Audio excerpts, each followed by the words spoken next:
संघर्षां वाला पंजाब, लहरां वाला पंजाब, मोर्चियां वाला पंजाब, वो सवाल बड़े खड़े ने कि अज जथेबंदियां नूं अड्डो अड्ड धरने भी क्यों लाने पैंदे ने, मुजाहरे भी क्यों करने पैंदे ने, ते पंजाब दा नौजवान की अजे भी कुछ नवीं तलाश में।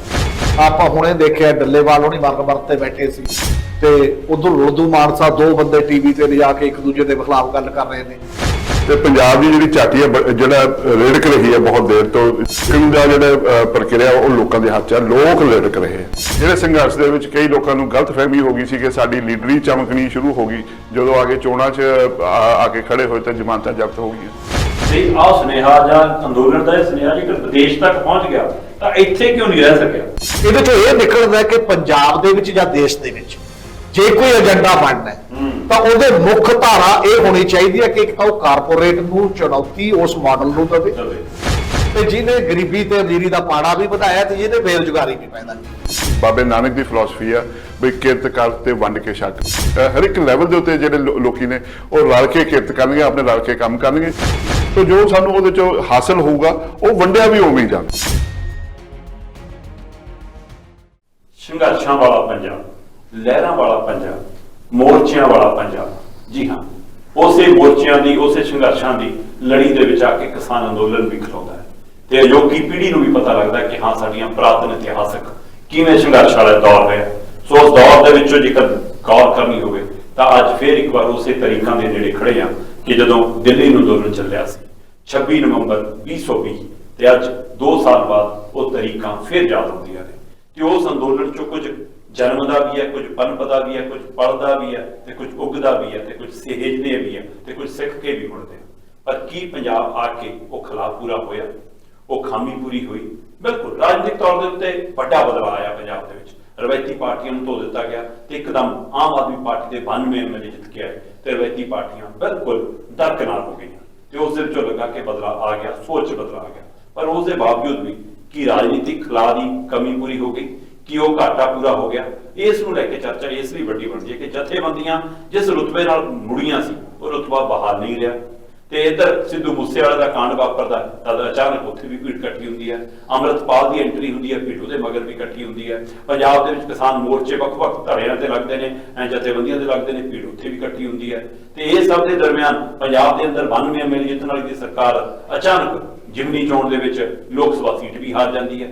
ये सारे खिलाफ की पंजाब के अंदर राजनीतिक खिलाफ किते बड़ा बनता जा रहा है, पाला बनता जा रहा है। वो सवाल बड़े खड़े ने कि अज जथेबंदियां नूं अड्डो अड्ड धरने भी क्यों लाने पैंदे ने, मुजाहरे भी क्यों करने पैंदे ने, ते पंजाब दा नौजवान की अजे भी कुछ नवीं तलाश विच है। उस तलाश नूं लैके चर्चा करांगे। चर्चा करने लई मेरे नाल सीनियर पत्रकार ने हमीर सिंह भाजी ते सरजीत पंडेर जी। भाजी पंजाब टेलीविजन ते बहुत बहुत स्वागत है जी। शुक्रिया हमीर भाजी। मैं तुहाडों ही सीधा जानना चाहुंदा कि आ लगातार जिहड़ी धरनियां दी कवायद है, अड्डो अड्ड धरनियां दी कवायद है, ਇਹ ਕੀ ਖਿਲਾਰ ਨੂੰ ਪੂਰਾ ਕਰਨ ਲਈ ਹੈ ਜਾਂ ਆਪਣੀ ਹੋਂਦ ਬਚਾਉਣ ਲਈ ਹੈ? ਮੈਨੂੰ ਲੱਗਦਾ ਕਿ ਜਿਸ ਇਕਜੁੱਟਤਾ ਨਾਲ ਉਹ ਅੰਦੋਲਨ ਲੜਿਆ ਗਿਆ ਸੀ ਤੇ ਅੰਦੋਲਨ ਦੇ ਵਿੱਚ ਜੋ ਪ੍ਰਭਾਵ ਬਣਿਆ ਦੇਸ਼ ਵਿਦੇਸ਼ ਦੇ ਵਿੱਚ ਇੱਕ ਲੈਵਲ ਤੇ ਇਹ ਮੈਸੇਜ ਗਿਆ ਸੀ ਕਿ ਇੱਕ ਪੀਸਫੁਲ ਅੰਦੋਲਨ ਕਿੰਨਾ ਪਾਵਰਫੁਲ ਹੁੰਦਾ, ਤਾਕਤਵਰ ਹੁੰਦਾ। ਉਹ 56 ਇੰਚ ਦੀ ਛਾਤੀ ਵੀ ਮਤਲਬ ਵਾਲੇ ਪ੍ਰਧਾਨ ਮੰਤਰੀ ਨੂੰ ਇਹ ਕਹਿ ਸਕਦਾ ਕਿ ਵਾਪਸ ਕਾਨੂੰਨ ਹੋ ਗਏ ਨੇ। ਤੇ ਜਦੋਂ ਉੱਥੋਂ ਵਾਪਸ ਹੀ ਹੁੰਦੀ ਹੈ ਤਾਂ ਵਾਪਸ ਆ ਕੇ ਜਿਹੜੀ ਵੱਖੋ ਵੱਖਰੀਆਂ ਚੀਜ਼ਾਂ, ਇਹ ਠੀਕ ਹੈ ਕਿ ਉਦੋਂ ਪਹਿਲਾਂ ਵੀ ਜਥੇਬੰਦੀਆਂ ਦੀ ਵਿਚਾਰਧਾਰਾ ਵੀ ਵੱਖ-ਵੱਖ ਸੀ, ਕਈਆਂ ਦੀ ਪਰਸਨਲ ਕ੍ਰਾਈਸਿਸ ਵੀ ਉਹਦੇ ਵਿੱਚ ਨੇ, ਬਾਕੀ ਚੀਜ਼ਾਂ ਵੀ ਨੇ। ਪਰ ਇੱਥੇ ਆ ਕੇ ਜੋ ਇਲਜ਼ਾਮਬਾਜ਼ੀ 'ਚ ਫਸ ਗਈਆਂ ਨੇ ਜਥੇਬੰਦੀਆਂ। ਆਪਾਂ ਹੁਣੇ ਦੇਖਿਆ ਡੱਲੇਵਾਲ ਹੋਣੀ ਮਰਨ ਤੇ ਬੈਠੇ ਸੀ ਤੇ ਉਧਰ ਉਰਦੂ ਮਾਨਸਾ ਦੋ ਬੰਦੇ ਟੀਵੀ ਤੇ ਲਿਜਾ ਕੇ ਇੱਕ ਦੂਜੇ ਦੇ ਖਿਲਾਫ ਗੱਲ ਕਰ ਰਹੇ ਨੇ ਤੇ ਇਸੇ ਤਰੀਕੇ ਦੇ ਨਾਲ ਉਰਾਹਾ ਗਰੁੱਪ ਨੇ 20 ਦਿਨ ਉੱਥੇ ਆਪਣੇ ਲੈਵਲ ਤੇ ਧਰਨਾ ਦਿੱਤਾ। ਰਾਜੇਵਾਲ ਹੋਣੀ 5 ਜਥੇਬੰਦੀਆਂ ਨੇ ਕੱਲ੍ਹ ਇੱਕ ਸੈਮੀਨਾਰ ਕੀਤਾ ਤੇ 30 ਦਸੰਬਰ ਤੋਂ ਕਹਿੰਦੇ ਨੇ ਪਾਣੀ ਦੇ ਮੁੱਦੇ ਤੇ ਮੋਰਚਾ ਲੱਗਣਾ ਹੈ। ਅਲੱਗ-ਅਲੱਗ ਧਿਰਾਂ ਆਪੋ ਆਪਣੇ ਮੋਰਚੇ ਦੇ ਵਿੱਚ ਹੁਣ 26 ਤਰੀਕ ਨੂੰ ਸਾਰੀਆਂ ਜਥੇਬੰਦੀਆਂ ਕਹਿੰਦੇ ਨੇ ਅਸੀਂ ਆਪਣੇ ਲੈਵਲ ਤੇ ਇੱਕ ਮਤਲਬ ਪ੍ਰੋਟੈਸਟ ਕਰਨਾ ਹੈ। ਉਹ ਸਾਰੀਆਂ ਗੱਲਾਂ ਦੇ ਵਿੱਚ ਇਹ ਦਰਸਾਉਂਦੀਆਂ ਨੇ ਕਿ ਜਿਸ ਲੈਵਲ ਦੀ ਸੰਕਟ ਹੈ ਸਾਡੇ ਸਾਹਮਣੇ, ਜਿਹੜੀ ਉਮੀਦ ਇੱਕ ਵੱਜੀ ਸੀ ਕਿ ਅਸੀਂ ਇਕੱਠੇ ਹੋ ਕੇ ਸ਼ਾਇਦ ਉਸ ਲੈਵਲ ਦੀਆਂ ਗੱਲਾਂ ਕਰ ਸਕਦੇ ਹਾਂ, ਉਹ ਉਮੀਦ ਦੇ ਮੁਤਾਬਕ ਤਾਂ ਉਧਰ ਨੂੰ ਨਹੀਂ ਜਾ ਰਹੇ ਕਿਸੇ ਵੀ ਰੂਪ ਦੇ ਵਿੱਚ। ਨਾ ਜਥੇਬੰਦੀਆਂ ਕੁਝ ਉਸ ਏਕੇ 'ਚ ਇੱਕ ਮਿਨੀਮਮ ਏਜੰਡੇ ਤੇ ਜਥੇਬੰਦੀਆਂ ਨੇ ਸਹਿਮਤੀ ਕੀਤੀ ਸੀ ਪਹਿਲਾਂ। ਹੁਣ ਇਹ ਕੋਸ਼ਿਸ਼ ਨਹੀਂ ਨਜ਼ਰ ਆ ਰਹੀ ਕਿ ਇਹ ਇਕੱਠੀਆਂ ਹੋ ਕੇ ਦੁਬਾਰਾ ਵੀ ਕੋਈ ਟਰਾਈ ਕਰ ਰਹੀਆਂ ਹੋਣ ਤੇ ਆਪਣੇ ਕਿਹੜੇ-ਕਿਹੜੇ ਮੁੱਦੇ ਹੋ ਸਕਦੇ ਨੇ, ਕਿਹੜੇ ਮੁੱਦਿਆਂ ਤੇ ਅਗਲਾ ਭਵਿੱਖ ਦੀ ਰਣਨੀਤੀ ਬਣਨੀ ਚਾਹੀਦੀ ਹੈ। ਪੋਲੀਟੀਕਲ ਪਾਰਟੀਆਂ ਤਾਂ ਸਾਡੀਆਂ ਸਾਡੇ ਸਾਹਮਣੇ ਹੀ ਨੇ। ਪੋਲੀਟੀਕਲ ਪਾਰਟੀਆਂ ਨੇ ਤਾਂ ਕੋਈ ਏਜੰਡਾ ਲੈ ਕੇ ਉਹਦੇ ਤੇ ਸਟਰਗਲ ਉਸ ਰੂਪ ਦੇ ਵਿੱਚ ਕੀਤੀ ਹੋਣੀ ਸਾਡੇ ਸਾਹਮਣੇ ਹੈ। ਹੁਣ ਕਿਉਂਕਿ ਖਲਾ ਦੇ ਵਿੱਚ ਹੀ ਸ਼ਾਇਦ ਇਹ ਚੀਜ਼ਾਂ ਵਾਪਰ ਰਹੀਆਂ ਨੇ, ਅੱਡ-ਅੱਡ ਧਰਨੇ, ਅੱਡ-ਅੱਡ ਧਰਨਿਆਂ ਦੇ ਵਿੱਚ ਉਹ ਆਟੋਮੈਟਿਕਲੀ ਹੁੰਦਾ ਕਿ ਮੇਰੀ ਸੇ ਮੇਰਾ ਵਜੂਦ ਤੇ ਮੇਰੀ ਪ੍ਰਭਾਵ ਉਹ ਬਚਿਆ ਰਹੇ ਤੇ ਮੈਂ ਵੀ ਤਾਕਤਵਰ ਲੱਗਾ। ਉਸੇ ਸਾਰੇ ਮਾਮਲੇ ਦੇ ਵਿੱਚ ਕਦੇ ਅਕਾਲੀ ਦਲ ਮੀਟਿੰਗ ਕਰਦਾ ਕਿ ਜੀ ਅਸੀਂ ਦੇਖੋ ਇਹਦੇ ਤੇ ਜ਼ਰੂਰ ਕਰਾਂਗੇ, ਜਿਹੜੇ ਵੀ ਆ ਮੁੱਦੇ ਆ ਗਏ, ਚਾਹੇ ਵਿਧਾਨ ਸਭਾ ਚੰਡੀਗੜ੍ਹ ਦਾ ਸਵਾਲ ਹੈ, ਔਰ ਕਦੇ ਸਾਡੇ ਆਮ ਆਦਮੀ ਪਾਰਟੀ ਦੇ ਵਰਕਰ ਨੇ, ਚਾਹੇ ਚੀਫ ਮਿਨਿਸਟਰ ਤਾਂ ਨਹੀਂ ਬੋਲੇ ਇਹਦੇ ਤੇ ਬਹੁਤ ਜ਼ਿਆਦਾ, ਉਹਨਾਂ ਦੇ ਬੰਦੇ ਕਹਿੰਦੇ ਨੇ ਅਸੀਂ ਲੈਂਡ ਨਹੀਂ ਦੇਵਾਂਗੇ। ਇਹ ਸਾਰੇ ਸਵਾਲ ਤਾਂ ਅਜੇ ਅਨਐਡਰੈਸਡ ਹੈਗੇ ਨੇ।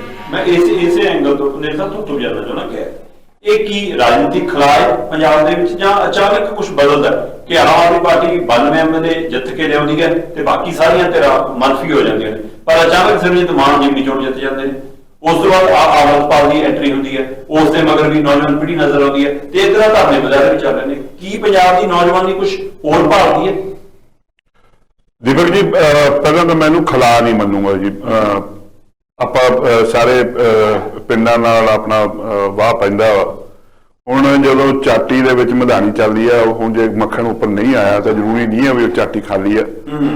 ਤੇ ਪੰਜਾਬ ਦੀ ਜਿਹੜੀ ਚਾਟੀ ਹੈ, ਜਿਹੜਾ ਰਿੜਕ ਰਹੀ ਹੈ ਬਹੁਤ ਦੇਰ ਤੋਂ, ਜਿਹੜੀ ਇਹ ਸਿਆਸਤ ਰਿੜਕ ਰਹੀ ਹੈ, ਔਰ ਇਹਦੇ ਵਿੱਚ ਜਿਹੜੀ ਸਭ ਤੋਂ ਖੂਬਸੂਰਤ ਗੱਲ ਆ ਕਿ ਜਿਹੜੀ ਰਿੜਕਣ ਦਾ ਜਿਹੜਾ ਪ੍ਰਕਿਰਿਆ ਉਹ ਲੋਕਾਂ ਦੇ ਹੱਥ 'ਚ ਆ, ਲੋਕ ਰਿੜਕ ਰਹੇ ਆ। ਔਰ ਜਿਹੜੀਆਂ ਪਿਛਲੇ ਇਸ ਸਾਲ ਜਿਹੜੀਆਂ ਸਾਡੀਆਂ ਅਸੈਂਬਲੀ ਦੀਆਂ ਚੋਣਾਂ ਹੋਈਆਂ, ਉਹਦੇ ਵਿੱਚ ਉਹਨਾਂ ਨੇ ਬਹੁਤ ਰਹਿਮ ਖੂਨ ਕੱਢ ਕੇ ਬਾਹਰ ਮਾਰੀ ਵੀ ਇਹਦੀ ਸਾਨੂੰ ਲੋੜ ਨਹੀਂ ਹੈ, ਵੀ ਅਸੀਂ ਇਹ ਟਰਾਈ ਕਰ ਰਹੇ ਹਾਂ ਵੀ ਬਾਰ-ਬਾਰ ਹੁਣ ਤੁਹਾਨੂੰ ਮੌਕਾ ਨਹੀਂ ਜੇ ਦੇਣਾ। ਔਰ ਉਹਦੇ ਵਿੱਚ ਵੀ ਬਹੁਤ ਸਾਰੇ ਲੋਕਾਂ ਨੂੰ ਇਹਦੇ ਵਿੱਚ ਜਿਹੜੀ ਫਰਕ ਜਿਹੜਾ ਆਉਂਦਾ, ਡਿਫਰੈਂਸ ਜਿਸ ਨੂੰ ਮੈਂ ਗੱਲ ਕਰਦਾ ਕਿ ਇਸ਼ੂ ਬੇਸਡ ਸਿਆਸਤ ਜਿਹੜੀ ਹੈਗੀ ਆ ਤੇ ਪਰਸਨੈਲਿਟੀ ਡਰਿਵਨ ਸਿਆਸਤ ਜਿਹੜੀ ਆ, ਉਹਦੇ ਵਿੱਚ ਪੰਜਾਬ ਦੇ ਲੋਕਾਂ ਨੇ ਆਪਣਾ ਫੈਸਲਾ ਕੂਨ ਜਿਹੜੀ ਹੈਗੀ ਆ ਇਹਦੇ ਵਿੱਚ ਭੂਮਿਕਾ ਨਿਭਾਈ ਆ। ਔਰ ਉਹਦੇ ਵਿੱਚ ਉਹਨਾਂ ਨੇ ਇਹ ਕਿਹਾ ਕਿ ਜੀ ਸਾਨੂੰ ਇਸ਼ੂ ਬੇਸ ਜਦੋਂ ਕਰੋਗੇ ਫਿਰ ਤਾਂ ਅਸੀਂ ਤੁਹਾਡੇ ਨਾਲ ਹੋਵਾਂਗੇ, ਜਦੋਂ ਤੁਸੀਂ ਵਿਅਕਤੀਗਤ ਜਿਹੜੀ ਹੈਗੀ ਆ ਤਰਜੀਹ ਦਿਓਗੇ ਫਿਰ ਅਸੀਂ ਤੁਹਾਡੇ ਤੋਂ ਪਰੇ ਹੋਵਾਂਗੇ। ਇਸੇ ਲਈ ਜੇ ਤੁਸੀਂ ਇਸ ਸੰਦਰਭ 'ਚ ਗੱਲਾਂ ਨੂੰ ਆਪਾਂ ਐਨਾਲਾਈਜ਼ ਕਰਾਂਗੇ ਤਾਂ ਬਹੁਤ ਸਾਰੀਆਂ ਗੱਲਾਂ ਸਾਨੂੰ ਸਾਹਮਣੇ ਆਉਂਦੀਆਂ ਨੇ।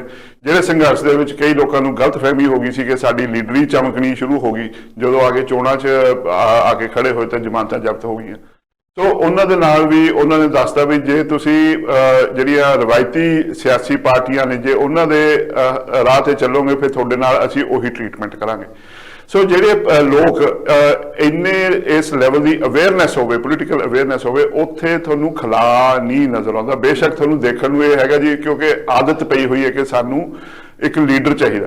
ਸੋ ਲੋਕ ਕੋਸ਼ਿਸ਼ ਵੀ ਹੁੰਦੀ ਹੈ, ਇੱਕ ਫਲੋਟਿੰਗ ਜੀ ਪੋਪੂਲੇਸ਼ਨ ਹੁੰਦੀ ਹੈ ਪੰਜਾਬ ਦੇ ਵਿੱਚ। ਉਹ ਜਿਹੜੀ ਤੁਸੀਂ ਗੱਲ ਕਰਦੇ ਹੋ ਭੀੜ ਦੀ ਗੱਲ ਕਰਦੇ ਹੋ, ਮੈਂ ਤਾਂ ਭੀੜਾਂ ਮਨਪ੍ਰੀਤ ਬਾਦਲ ਉਹਨਾਂ ਦੀਆਂ ਵੀ ਦੇਖੀਆਂ ਨੇ, ਉਹ ਵੀ ਸੀਗੀਆਂ। ਪਰ ਜਿਸ ਤਰ੍ਹਾਂ ਅਸੀਂ 2-3 ਜਿਹੜੀਆਂ ਭੀੜਾਂ ਨੇ ਉਹਨਾਂ ਨੂੰ ਥੋੜਾ ਜਿਹਾ ਮੈਂਸ਼ਨ ਕਰਨਾ ਬੜਾ ਜ਼ਰੂਰੀ ਆ। ਉਹ ਇਹ ਸੀਗਾ ਜਿਹੜਾ ਇਕੱਠ ਹੋਇਆ, ਭੀੜ ਦਾ ਇੱਕ ਆਈ ਥਿੰਕ ਗਲਤ ਸ਼ਬਦ ਹੋਏਗਾ, ਜਿਹੜਾ ਇਕੱਠ ਹੋਇਆ ਜਿਹੜੇ ਹਮਖਿਆਲੀ ਲੋਕਾਂ ਦਾ, ਉਹ ਜਿਹੜਾ ਸੀ ਦਿੱਲੀ ਦੀਆਂ ਬਰੂਹਾਂ ਦੇ ਉੱਤੇ 1 ਸਾਲ ਤੋਂ ਉੱਪਰ ਬੈਠਾ ਰਿਹਾ, ਉਹਨਾਂ ਦਾ ਜਿਹੜਾ ਪੰਜਾਬੀਆਂ ਦਾ ਇਕੱਠ ਹੋਇਆ, ਜਾਂ ਬਹੁਤ ਸਾਰੇ ਸੰਘਰਸ਼ੀ ਲੋਕ ਨੇ ਨਾਰਥ ਇੰਡੀਆ ਦੇ, ਉਹਨਾਂ ਦਾ ਇਕੱਠ ਹੋਇਆ।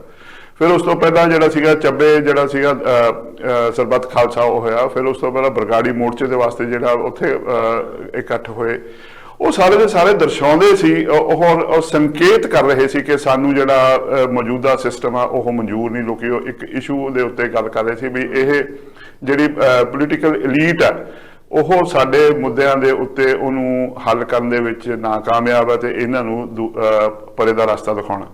ਸੋ ਹੁਣ ਇਹਦਾ ਬਦਲਾਅ ਕੀ ਹੈ? ਪੰਜਾਬ ਹੁਣ ਜਿਹੜਾ ਹੈਗਾ, ਜਿਸ ਤਰ੍ਹਾਂ ਗੱਲ ਕੀਤੀ ਹੈ ਤੁਸੀਂ ਬਈ ਆਮ ਆਦਮੀ ਪਾਰਟੀ ਜਿੱਤ ਗਈ, ਆਮ ਆਦਮੀ ਪਾਰਟੀ ਦਾ ਅਗਲੀਆਂ ਚੋਣਾਂ 'ਚ ਉਹਦਾ ਫੈਸਲਾ ਹੋਊਗਾ, 5 ਸਾਲਾਂ ਬਾਅਦ ਨਿਤਾਰਾ ਹੋਊਗਾ। ਐਤਕੀ ਤਾਂ ਇਹ ਸੀਗਾ ਜੀ ਕਿ ਜਿਹੜੀਆਂ ਰਵਾਇਤੀ ਪੋਲੀਟੀਕਲ ਪਾਰਟੀਆਂ ਨੇ ਉਹਨਾਂ ਨੂੰ ਪਰੇ ਕਰਕੇ ਸਿੱਟਣਾ, ਤੇ ਰਵਾਇਤੀ ਪੋਲੀਟੀਕਲ ਪਾਰਟੀਆਂ ਜਿਹੜੀਆਂ ਹੈ ਆਪਣਾ ਕੋਈ ਜਿਹੜਾ ਹੈਗਾ ਸਬਕ ਉਹਨਾਂ ਨੇ ਚੋਣਾਂ 'ਚੋਂ ਸਿੱਖਿਆ ਨਹੀਂ, ਉਹ ਹਾਲੇ ਵੀ ਉਸੇ ਰਾਹ ਤੇ ਫੜਿਆ ਹੈ ਵੀ ਉਹਨਾਂ ਨੂੰ ਇਹ ਹੈ ਸ਼ਾਇਦ ਲੋਕੀ ਹੰਭ ਕੇ ਜਿਹੜੇ ਹੈਗੇ ਆ ਉਹ ਸਾਡੇ ਵਾਲੇ ਪਾਸੇ ਆ ਜਾਣ, ਔਰ ਉਹਦੀ ਉਮੀਦ ਹੁੰਦੀ ਨਹੀਂ। ਇਹ ਜਿਹੜਾ ਤੁਹਾਨੂੰ ਦੇਖਣ ਨੂੰ ਇਸ ਵੇਲੇ ਖਲਾ ਲੱਗਦਾ ਉਹ ਕੁਛ ਦੇਰ ਤੱਕ ਸਾਹਮਣੇ ਉਹ ਰਹੇਗਾ ਵੀ। ਔਰ ਜਿਹਨੂੰ ਕਹਿ ਸਕਦੇ ਆ ਜਿਹੜੇ ਨਾਰਮਲ ਐਨਾਲਿਸਿਸ ਕਰਦੇ ਆ ਜਿਹੜੇ ਪੈਨਲਸ ਦੇ ਵਿੱਚ ਬੈਠ ਕੇ, ਪੋਲੀਟੀਕਲ ਅਨਸਰਟਨਿਟੀ ਦਾ ਮਾਹੌਲ ਜਿਹੜਾ ਹੈਗਾ, ਪੋਲੀਟੀਕਲ ਪਾਰਟੀਆਂ ਬਾਰੇ ਜਿਹੜਾ ਅਨਸਰਟਨਿਟੀ ਆ ਵੀ ਕਿਹੜੀ ਪੋਲੀਟੀਕਲ ਪਾਰਟੀ ਨੂੰ ਰਾਜ ਸੱਤਾ ਮਿਲੂਗੀ, ਉਹਦੇ ਬਾਰੇ ਤੁਸੀਂ ਇਹ ਕਹਿ ਸਕਦੇ ਹੋ ਕਿ ਇੱਕ ਅਨਸਰਟਨਟੀ ਰਹੇਗੀ। ਪੰਜਾਬ ਆਪਣੇ ਰਸਤੇ ਤੇ ਚੱਲਿਆ ਹੈ ਜੀ। ਪੰਜਾਬ ਆਪਣੇ ਰਸਤੇ ਤੇ ਚੱਲ ਰਿਹਾ ਤੇ ਬੰਦੇਰ ਸਾਹਿਬ ਹੋਰੇ ਕਹਿੰਦੇ ਕਿ ਇਹ ਪਾਰਟੀ ਦਾ ਅਸਲੀ ਦਾ ਪ੍ਰੀਖਿਆ ਦੀ ਘੜੀ ਅਗਲੀਆਂ ਚੋਣਾਂ ਚਾਹੂਗੀ। ਕੀ ਉਹ ਪ੍ਰੀਖਿਆ ਦੀ ਘੜੀ 2024 ਚ ਆ ਰਹੀ ਹੈ ਵੀਰ ਭਾਜੀ? ਕਿ ਉਹ 24 ਦੇ ਵਿੱਚ ਪਤਾ ਲੱਗੂਗਾ ਕਿ ਲੋਕ ਇਹਨਾਂ ਹੀ ਰਵਾਇਤੀ ਪਾਰਟੀਆਂ ਦੇ ਮਗਰ ਜਾਣਗੇ ਜਾਂ ਵੰਡੇ ਜਾਣਗੇ ਜਾਂ ਕੁਝ ਨਵਾਂ ਲੱਭ ਲੈਣਗੇ? ਨਹੀਂ, ਇੱਕ ਹੁੰਦਾ ਨਤੀਜਾ, ਇਹ ਠੀਕ ਹੈ ਕਿ ਨਤੀਜਾ ਤਾਂ ਆਉਣ ਵਾਲੀਆਂ ਚੋਣਾਂ 'ਚ ਪਤਾ ਲੱਗੂ ਇਹ ਪਾਰਟੀ ਨੂੰ ਲੋਕ ਪਸੰਦ ਕਰਨਗੇ ਜਾਂ ਨਹੀਂ। ਇੱਕ ਪ੍ਰਕਿਰਿਆ ਹੁੰਦੀ ਹੈ ਉਸ ਨੂੰ ਜਾਣ ਦੀ, ਜਿਹੜੀ ਪ੍ਰਕਿਰਿਆ ਇਹ ਪਾਰਟੀ ਫੋਲੋ ਕਰ ਰਹੀ ਹੈ ਕੋਈ ਵੱਖਰੀ ਨਹੀਂ ਹੈ ਬਾਕੀਆਂ ਦੇ ਮੁਕਾਬਲੇ ਨਾਲ ਬਹੁਤ ਜ਼ਿਆਦਾ, ਕਿਉਂਕਿ ਸਾਡੇ ਫੰਡਾਮੈਂਟਲ ਬੁਨਿਆਦੀ ਮੁੱਦੇ ਨੇ ਪੰਜਾਬ ਜਿਨ੍ਹਾਂ ਨਾਲ ਜੂਝ ਰਿਹਾ। ਪੰਜਾਬ ਜੂਝ ਰਿਹਾ ਹੈ ਪਾਣੀ ਦੇ ਸੰਕਟ ਨਾਲ, ਕੁਦਰਤੀ ਸਰੋਤਾਂ ਦੇ ਸੰਕਟ ਦੇ ਨਾਲ। ਪੰਜਾਬ ਜੂਝ ਰਿਹਾ ਫੋਰਸਡ ਮਾਈਗ੍ਰੇਸ਼ਨ ਦੇ ਨਾਲ। ਪੰਜਾਬ ਜੂਝ ਰਿਹਾ ਵੱਡੇ ਪੱਧਰ ਤੇ ਨਸ਼ਿਆਂ ਦੇ ਮੁੱਦੇ ਦੇ ਨਾਲ। ਪੰਜਾਬ ਜੂਝ ਰਿਹਾ ਅਜੇ ਤੱਕ ਬੇਅਦਬੀ ਤੇ ਜਿਹੜੇ ਹੋਏ ਉਸ ਤੋਂ ਬਾਅਦ ਕਤਲਾਂ ਦੇ ਇਨਸਾਫ ਦੇ ਮੁੱਦੇ ਦੇ ਨਾਲ। ਔਰ ਇਹ ਜਿਹੜੇ ਵੱਡੇ ਮੁੱਦੇ ਨੇ ਜਿਹੜੇ ਪੰਜਾਬ ਜੂਝਦਾ ਰਿਹਾ ਹਿਸਟਰੀ ਦੇ ਵਿੱਚ ਵੀ ਤੇ ਅੱਜ ਵੀ ਅਜੇ ਉਹਦਾ ਕੋਈ ਸੋਲੂਸ਼ਨ ਨਹੀਂ। ਇਹ ਪਾਰਟੀ ਵੀ ਉਸੇ ਢੰਗ ਨਾਲ ਹੈ, ਤਾਕਤਾਂ ਦਾ ਕੇਂਦਰੀਕਰਨ ਦੀ ਬਜਾਏ ਪੰਜਾਬ ਦੀ ਖੁਦਮੁਖਤਿਆਰੀ ਜਾਂ ਪੰਜਾਬ ਨੂੰ ਹੱਕਾਂ ਦੇ ਸਵਾਲ ਦੇ ਨਾਲ ਦਿਨ ਪ੍ਰਤੀ ਦਿਨ ਹੱਕ ਖੋਏ ਜਾ ਰਹੇ ਨੇ ਸੂਬਿਆਂ ਦੇ ਲਗਾਤਾਰ। ਇਹ ਜਿਹੜੇ ਸਵਾਲ ਨੇ ਬੁਨਿਆਦੀ, ਇਹ ਸੰਵਾਦ ਚੋਂ ਗਾਇਬ ਨੇ, ਤਾਂ ਜਾ ਕੇ ਅਸਲ ਦੇ ਵਿੱਚ ਲੜਾਈਆਂ ਹੋ ਰਹੀਆਂ ਨੇ ਬਾਕੀ ਗੱਲਾਂ ਦੇ ਉੱਤੇ। ਪਰ ਇੱਕ ਚੰਗੀ ਗੱਲ ਇਹ ਹੈ ਕਿ ਅੰਦੋਲਨ ਚੋਂ ਆਈਆਂ ਜਿਹੜੀਆਂ ਧਿਰਾਂ ਸੀ, ਕਿਸਾਨ ਧਿਰਾਂ ਨੇ ਇਹਨਾਂ ਮੁੱਦਿਆਂ ਤੇ ਗੱਲ ਕਰਨੀ ਸ਼ੁਰੂ ਕੀਤੀ ਹੈ ਪਿਛਲੇ ਦਿਨਾਂ 'ਚ। ਪਾਣੀ ਬਚਾਉਣ ਤੇ ਵੀ ਸ਼ੁਰੂ ਕੀਤੀ ਹੈ, ਜਿਵੇਂ ਆਪਾਂ ਗੱਲ ਕੀਤੀ ਹੈ ਕਿ 30 ਦਸੰਬਰ ਤੋਂ ਪਾਣੀ ਤੇ ਇੱਕ ਮੋਰਚਾ ਲੱਗਣ ਦੀ ਗੱਲ ਹੈ। ਔਰ ਇਹ ਤੋਂ ਬਿਨਾਂ ਪਾਣੀ ਬਚਾਉਣ ਦੇ ਦੂਜੇ ਮੁੱਦਿਆਂ ਤੇ ਵੀ ਜਥੇਬੰਦੀਆਂ ਗੱਲ ਕਰਨ ਲੱਗੀਆਂ ਨੇ। ਇੱਕ ਜਥੇਬੰਦੀ ਇਹ ਗੱਲ ਕਰ ਰਹੀ ਹੈ ਕਿ ਜਿਵੇਂ ਉਗਰਾਹਾਂ ਗਰੁੱਪ ਹੈ ਕਿ ਪੰਜਾਬ ਦਾ ਪਾਣੀ ਕਾਰਪੋਰੇਟ ਲੈ ਜਾਣਗੇ ਜੀ, ਆ ਬੋਤਲਾਂ 'ਚ ਭਰ ਕੇ ਜੇ ਉਹ। ਦੂਜਾ ਪਾਣੀਆਂ ਦੀ ਵੰਡ ਦਾ ਮੁੱਦਾ ਵੀ ਆ, ਉਹ ਪਾਣੀਆਂ ਦੀ ਵੰਡ ਦੇ ਮੁੱਦੇ ਨੂੰ ਨਹੀਂ ਛੇੜ ਰਹੇ, ਦੂਜੀ ਤਰ੍ਹਾਂ ਪਾਣੀਆਂ ਦੇ ਵੰਡ ਦੇ ਮੁੱਦੇ ਨੂੰ ਛੇੜ ਰਹੀ ਹੈ। ਇਸ ਕਰਕੇ ਇੱਕ ਜਿਹੜੀ ਸਹਿਮਤੀ ਬਣਾਉਣੀ ਹੁੰਦੀ ਹੈ ਕਿ ਤੁਹਾਡੀ ਦਿਸ਼ਾ ਕੀ ਹੋਏਗੀ। ਪੰਜਾਬ ਜਿਸ ਹਾਲਾਤ ਦੇ ਵਿੱਚ ਇਸ ਸਮੇਂ ਹੈ, ਅਰਥ ਵਿਵਸਥਾ ਦਾ ਸਵਾਲ ਹੈ। ਅੱਜ ਅਸੀਂ ਨਹੀਂ ਸੁਣ ਰਹੇ ਕਿ ਬਹੁਤ ਮਾੜੀ ਹਾਲਤ ਹੈ, ਹਾਲਾਂਕਿ ਸਭ ਨੂੰ ਪਤਾ ਹੈ ਕਿ ਤਨਖਾਹਾਂ ਦੇਣ ਦੀ ਵੀ ਬੜੀ ਵੱਡੀ ਪ੍ਰੋਬਲਮ ਹੈ। ਪਰ ਜਿਹੜੀਆਂ ਤੁਸੀਂ ਐਲਾਨ ਕਰੀ ਜਾ ਰਹੇ ਹੋ ਕਿ ਆਹ ਚੀਜ਼ਾਂ ਹੋ ਰਹੀਆਂ ਨੇ, ਆਹ ਚੀਜ਼ਾਂ ਹੋ ਰਹੀਆਂ ਨੇ, ਉਹ ਸ਼ਾਇਦ ਕਿੰਨੀਆਂ ਕੁ ਪੂਰੀਆਂ ਹੋਣਗੀਆਂ ਇਹ ਉਹਦੇ ਤੇ ਨਿਰਭਰ ਕਰੂਗਾ। ਇਸ ਕਰਕੇ ਸਭ ਤੋਂ ਬੜਾ ਸਵਾਲ ਇੱਕ ਏਜੰਡੇ ਦਾ ਹੁੰਦਾ, ਇੱਕ ਡਾਇਰੈਕਸ਼ਨ ਦਾ ਹੁੰਦਾ, ਦਿਸ਼ਾ ਦਾ ਹੁੰਦਾ ਕਿ ਕੀ ਉਹ ਦਿਸ਼ਾ ਥੋੜੀ ਬਦਲੀ ਵੀ ਗਈ ਹੈ ਜਾਂ ਬਦਲੀ ਜਾ ਸਕਦੀ ਹੈ। ਔਰ ਇਸੇ ਕਰਕੇ ਜਿਹੜੀਆਂ ਪਾਰਟੀਆਂ ਤੋਂ ਲੋਕਾਂ ਦਾ ਮੋਹ ਭੰਗ ਹੋਇਆ ਜਾਂ ਜਥੇਬੰਦੀਆਂ ਤੋਂ, ਮੈਨੂੰ ਲੱਗਦਾ ਕਿ ਡੈਮੋਕ੍ਰੇਸੀ ਦਾ ਜਿਹੜਾ ਬੁਨਿਆਦੀ ਅਸੂਲ ਹੈ ਉਹਦੇ ਚੋਂ ਕਾਫੀ ਪਿੱਛੇ ਹਟ ਗਈਆਂ ਨੇ। ਸਪੋਜ਼ ਕਰੋ ਪਾਰਟੀ ਇੱਕ ਪ੍ਰਧਾਨ ਇੱਕ ਪਰਿਵਾਰ ਦੇ ਤਹਿਤ ਚੱਲਣ ਲੱਗ ਗਿਆ ਹੈ ਨਾ। ਕਾਂਗਰਸ ਤੇ ਦੋਸ਼ ਲੱਗਦਾ ਗਾਂਧੀ ਪਰਿਵਾਰ, ਬਾਦਲ ਪਰਿਵਾਰ, ਕੇਜਰੀਵਾਲ ਹੁਣ ਇੱਥੇ ਆਪ ਦਾ ਕਿਹੜਾ ਕੋਈ ਹੋਰ ਕੋਈ ਪੰਡਾ, ਸਾਰੇ ਪੰਜਾਬੀ ਕਹਿੰਦੇ ਨੇ ਕਿ ਉੱਪਰੋਂ ਤਹਿਤ ਕੇਜਰੀਵਾਲ ਚ ਇੱਕ ਬੰਦਾ ਕਨਵੀਨਰ ਹੈ, ਬਾਕੀ ਸਾਰੇ ਵਲੰਟੀਅਰ ਨੇ, ਬਾਕੀ ਕੁਝ ਇਹੀ ਜਥੇਬੰਦੀਆਂ ਚ। ਸਾਡੀਆਂ ਜਥੇਬੰਦੀਆਂ ਦਾ ਵੀ ਅੰਦਾਜ਼ਾ ਲਾ ਲਓ, ਕਿਸਾਨ ਜਥੇਬੰਦੀਆਂ ਦਾ ਅਗਲੀ ਲੀਡਰਸ਼ਿਪ ਕੀ ਉਹਦੇ ਚ ਬਦਲ ਰਹੀ ਹੈ ਜਾਂ 30 40 ਸਾਲ ਤੋਂ ਜਿਹੜੇ ਲੀਡਰ ਹੈਗੇ ਉਹੀ ਲੀਡਰ ਨੇ, ਨਵੇਂ ਬੰਦਿਆਂ ਨੂੰ ਲੀਡਰ ਬਣਨ ਦਾ ਮੌਕਾ ਮਿਲ ਰਿਹਾ ਜਾਂ ਨਹੀਂ ਮਿਲ ਰਿਹਾ। ਇਹ ਜਿਹੜੀ ਅੰਦਰੂਨੀ ਜਮਹੂਰੀਅਤ ਤੇ ਬਾਹਰ ਫੈਸਲੇ ਕਰਨ ਚ ਜਮਹੂਰੀਅਤ ਦੇ ਮਾਮਲੇ ਦੇ ਵਿੱਚ ਇਹ ਕਾਫੀ ਵੱਡਾ ਸਾਡੇ ਇੱਕ ਰੁਕਾਵਟ ਦਿਖਾਈ ਦੇ ਰਹੀ ਹੈ।